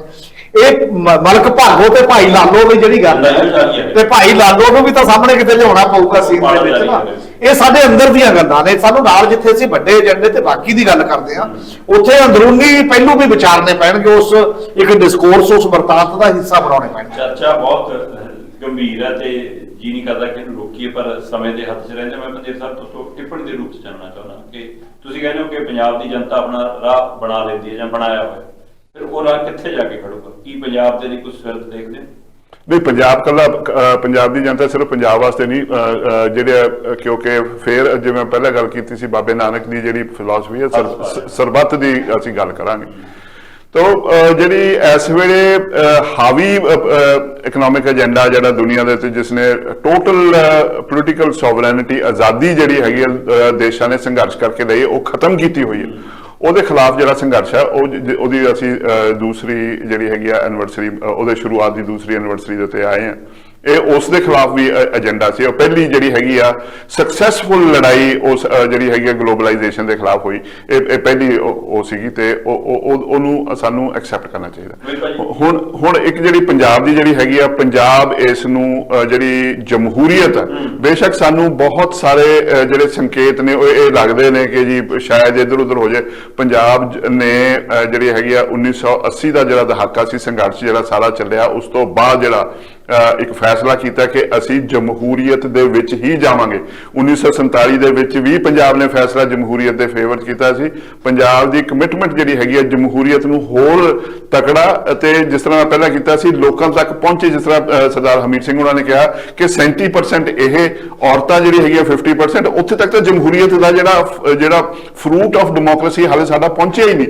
ਉਹਨੂੰ ਪਹੁੰਚਾਉਣ ਦਾ ਮੇਰੇ ਹਿਸਾਬ ਦੇ ਨਾਲ ਪੰਜਾਬ ਨੇ ਇਸ ਵੇਲੇ ਪਹਿਲੇ ਸਟੈਪ ਤਾਂ ਲੈ ਲਏ ਨੇ। ਅਗਲੇ ਜਿਹੜੇ ਸਟੈਪ ਨੇ ਕਿੰਨੇ ਕੁ ਨਿੱਗਰ ਤੇ ਨਰੋਏ ਹੋਣਗੇ ਉਹ ਦੇਖਣ ਵਾਲੀ ਗੱਲ ਹੋਊਗੀ, ਉਹ ਬੜਾ ਇੰਟਰਸਟਿੰਗ ਹੋਏਗਾ। ਪੰਜਾਬ ਨੇ ਕਹਿੰਦੇ ਪਹਿਲੀ ਡਿੰਗ ਤਾਂ ਪੁੱਟ ਲਈ ਹੈ, ਪਰ ਕੀ ਕੋਈ ਡਿੰਗ ਉਸ ਡਿੰਗ ਤੱਕ ਜਾ ਕੇ ਖੜੇਗੀ ਕਿ ਹਾਂ ਪੰਜਾਬ 'ਚ ਰਾਜਨੀਤਿਕ ਸੁਧਾਰ ਹੋ ਸਕੇ? ਤਬਦੀਲੀ ਤਾਂ ਆਈ, ਜਿਵੇਂ ਪਤੇਰਵਾ ਜੀ ਕਿਹਾ ਕਿ ਮੇਕਅਪ ਤਾਂ ਬਦਲ ਗਿਆ, ਚਿਹਰੇ ਤਾਂ ਬਦਲ ਗਏ, ਪਰ ਉਹ ਤਬਾਦਲਾ ਨਹੀਂ ਹੋਇਆ ਸਾਡੀ ਸੋਚ ਦਾ, ਸਾਡੇ ਵਿਚਾਰ ਦਾ, ਸਾਡੇ ਉਹ ਚੀਜ਼ਾਂ ਦਾ। ਕੀ ਉਹ ਰਾਜਨੀਤਿਕ ਤਬਾਦਲਾ ਤੁਹਾਨੂੰ ਨਜ਼ਰ ਆਉਂਦਾ ਉਹਨਾਂ ਨੇ? ਨਹੀਂ, ਤਬਾਦਲਾ ਹੋ ਵੀ ਰਿਹਾ, ਪਰ ਉਹਦੀ ਸਪੀਡ ਜਿੰਨੀ ਚਾਹੀਦੀ ਹੈ ਜਾਂ ਜਿਸ ਲੈਵਲ ਤੇ ਤੁਹਾਡੇ ਸਾਹਮਣੇ ਹੈ। ਕਿਸਾਨ ਅੰਦੋਲਨ 'ਚ ਜਿੰਨੀਆਂ ਔਰਤਾਂ ਨੇ ਪਾਰਟਿਸਿਪੇਸ਼ਨ ਕੀਤੀ ਤੁਹਾਡੇ ਸਾਹਮਣੇ ਹੈ। ਮੈਨੂੰ ਲੱਗਦਾ ਅਗਲੀਆਂ ਪੰਚਾਇਤ ਚੋਣਾਂ 'ਚ ਔਰਤਾਂ ਐਵੇਂ ਨਹੀਂ ਸਰਪੰਚ ਪੰਚ ਬਣਨੀਆਂ ਜਿਹੜੀਆਂ ਪਹਿਲਾਂ ਬਣ ਗਈਆਂ। ਇਹਦੇ 'ਚ ਇੱਕ ਫਰਕ ਪਊਗਾ, ਮਤਲਬ ਦਿਖਾਈ ਦੇਊਗਾ। ਇਸੇ ਤਰ੍ਹਾਂ ਜਿਵੇਂ ਦਲਿਤ ਜਥੇਬੰਦੀਆਂ ਵੀ ਲੜਨ ਲੱਗੀਆਂ ਨੇ ਹੁਣ ਇਹਨਾਂ ਦਿਨਾਂ 'ਚ, ਸਾਡੇ ਸਾਰੇ ਸਾਹਮਣੇ ਨੇ, ਉਹਨਾਂ ਨੂੰ ਵੀ ਆਪਣਾ ਹਿੱਸਾ ਮੰਗਣ ਦੇ ਵਾਸਤੇ ਉੱਥੇ ਉਹਨਾਂ ਸਭਾ ਸੁਸਾਇਟੀਆਂ ਦੇ ਵਿੱਚ ਵੀ ਆਪਣਾ ਦਖਲ ਜਿਹੜਾ ਉਹ ਦੇਣਾ ਪਊਗਾ ਤੇ ਉਸ ਪਾਸੇ ਵੱਲ ਉਹ ਜਾਣਗੀਆਂ, ਕਿਉਂਕਿ ਇਹਦੇ ਤੋਂ ਬਿਨਾਂ ਕੋਈ ਚਾਰਾ ਨਹੀਂ ਹੈ। ਔਰ ਜੇਕਰ ਐਡਾ ਵੱਡਾ ਅੰਦੋਲਨ ਸ਼ਾਂਤਮਈ ਤਰੀਕੇ ਦਾ ਆਪਾਂ ਮਤਲਬ ਇੱਕ ਸਫਲ ਅੰਦੋਲਨ ਦੇ ਤੋਂ ਰੂਪ ਦੇ ਵਿੱਚ ਆ ਸਕਦਾ ਬਾਹਰ, ਇਸ ਤੋਂ ਬਾਅਦ ਵੀ ਤੁਸੀਂ ਦੇਖੋ ਮੱਤੇਵਾੜਾ ਵਾਲਾ ਸਰਕਾਰ ਨੂੰ ਵਾਪਸ ਲੈਣ ਲਈ ਮਜਬੂਰ ਕੀਤਾ ਲੋਕਾਂ ਨੇ। ਔਰ ਮਲਹੋਤਰੇ ਦੀ ਫੈਕਟਰੀ ਦੇ ਮੂਹਰੇ 100 ਦਿਨ ਤੋਂ ਬੈਠੇ ਨੇ ਲੋਕ, ਕਿਸੇ ਜਥੇਬੰਦੀ ਨੂੰ ਸਾਂਝੇ ਮੋਰਚੇ ਨੇ ਜਿਹੜੇ ਆਪ ਮੁਹਾਰੇ ਵੀ ਲੜ ਰਹੇ ਲੋਕ ਨੇ। ਤੇ ਇਹ ਇੱਕ ਉਮੀਦ ਪ੍ਰਗਟ ਕਰਦੀਆਂ ਨੇ ਚੀਜ਼ਾਂ ਜਿਹੜੀ ਲੋਕਾਂ ਦੇ ਵਿੱਚ ਹੀ ਖਾਸ ਤਾਂ ਵੀ ਨਹੀਂ ਹੁਣ ਲੜੇ ਬਿਨਾਂ ਨਹੀਂ ਸਰਨਾ, ਲੜਾਈ ਪੀਸਫੁਲ ਹੋਏਗੀ ਔਰ ਅੱਗੇ ਲਈ ਇਹ ਟਾਰਗੇਟ ਹੌਲੀ ਹੌਲੀ ਉਧਰ ਨੂੰ ਵੱਧ ਰਿਹਾ। ਇਹਦੇ ਚੋਂ ਇੱਕ ਸਿਆਸੀ ਮਤਲਬ ਠੋਸ ਏਜੰਡਾ ਮਿਲ ਬੈਠ ਕੇ ਕੱਢਣ ਦੀ ਲੋੜ ਹੈ ਤਾਂ ਕਿ ਸਾਰੀਆਂ ਧਿਰਾਂ ਹੀ ਉਧਰ ਨੂੰ ਜ਼ੋਰ ਲਾਉਣਾ ਜੇ ਇਕੱਠਾ ਸ਼ੁਰੂ ਕਰ ਦੇਣ ਤਾਂ ਜ਼ਿਆਦਾ ਛੇਤੀ ਉੱਥੇ ਤੱਕ ਅਚੀਵ ਹੋ ਜਾਂਦਾ ਹੈ।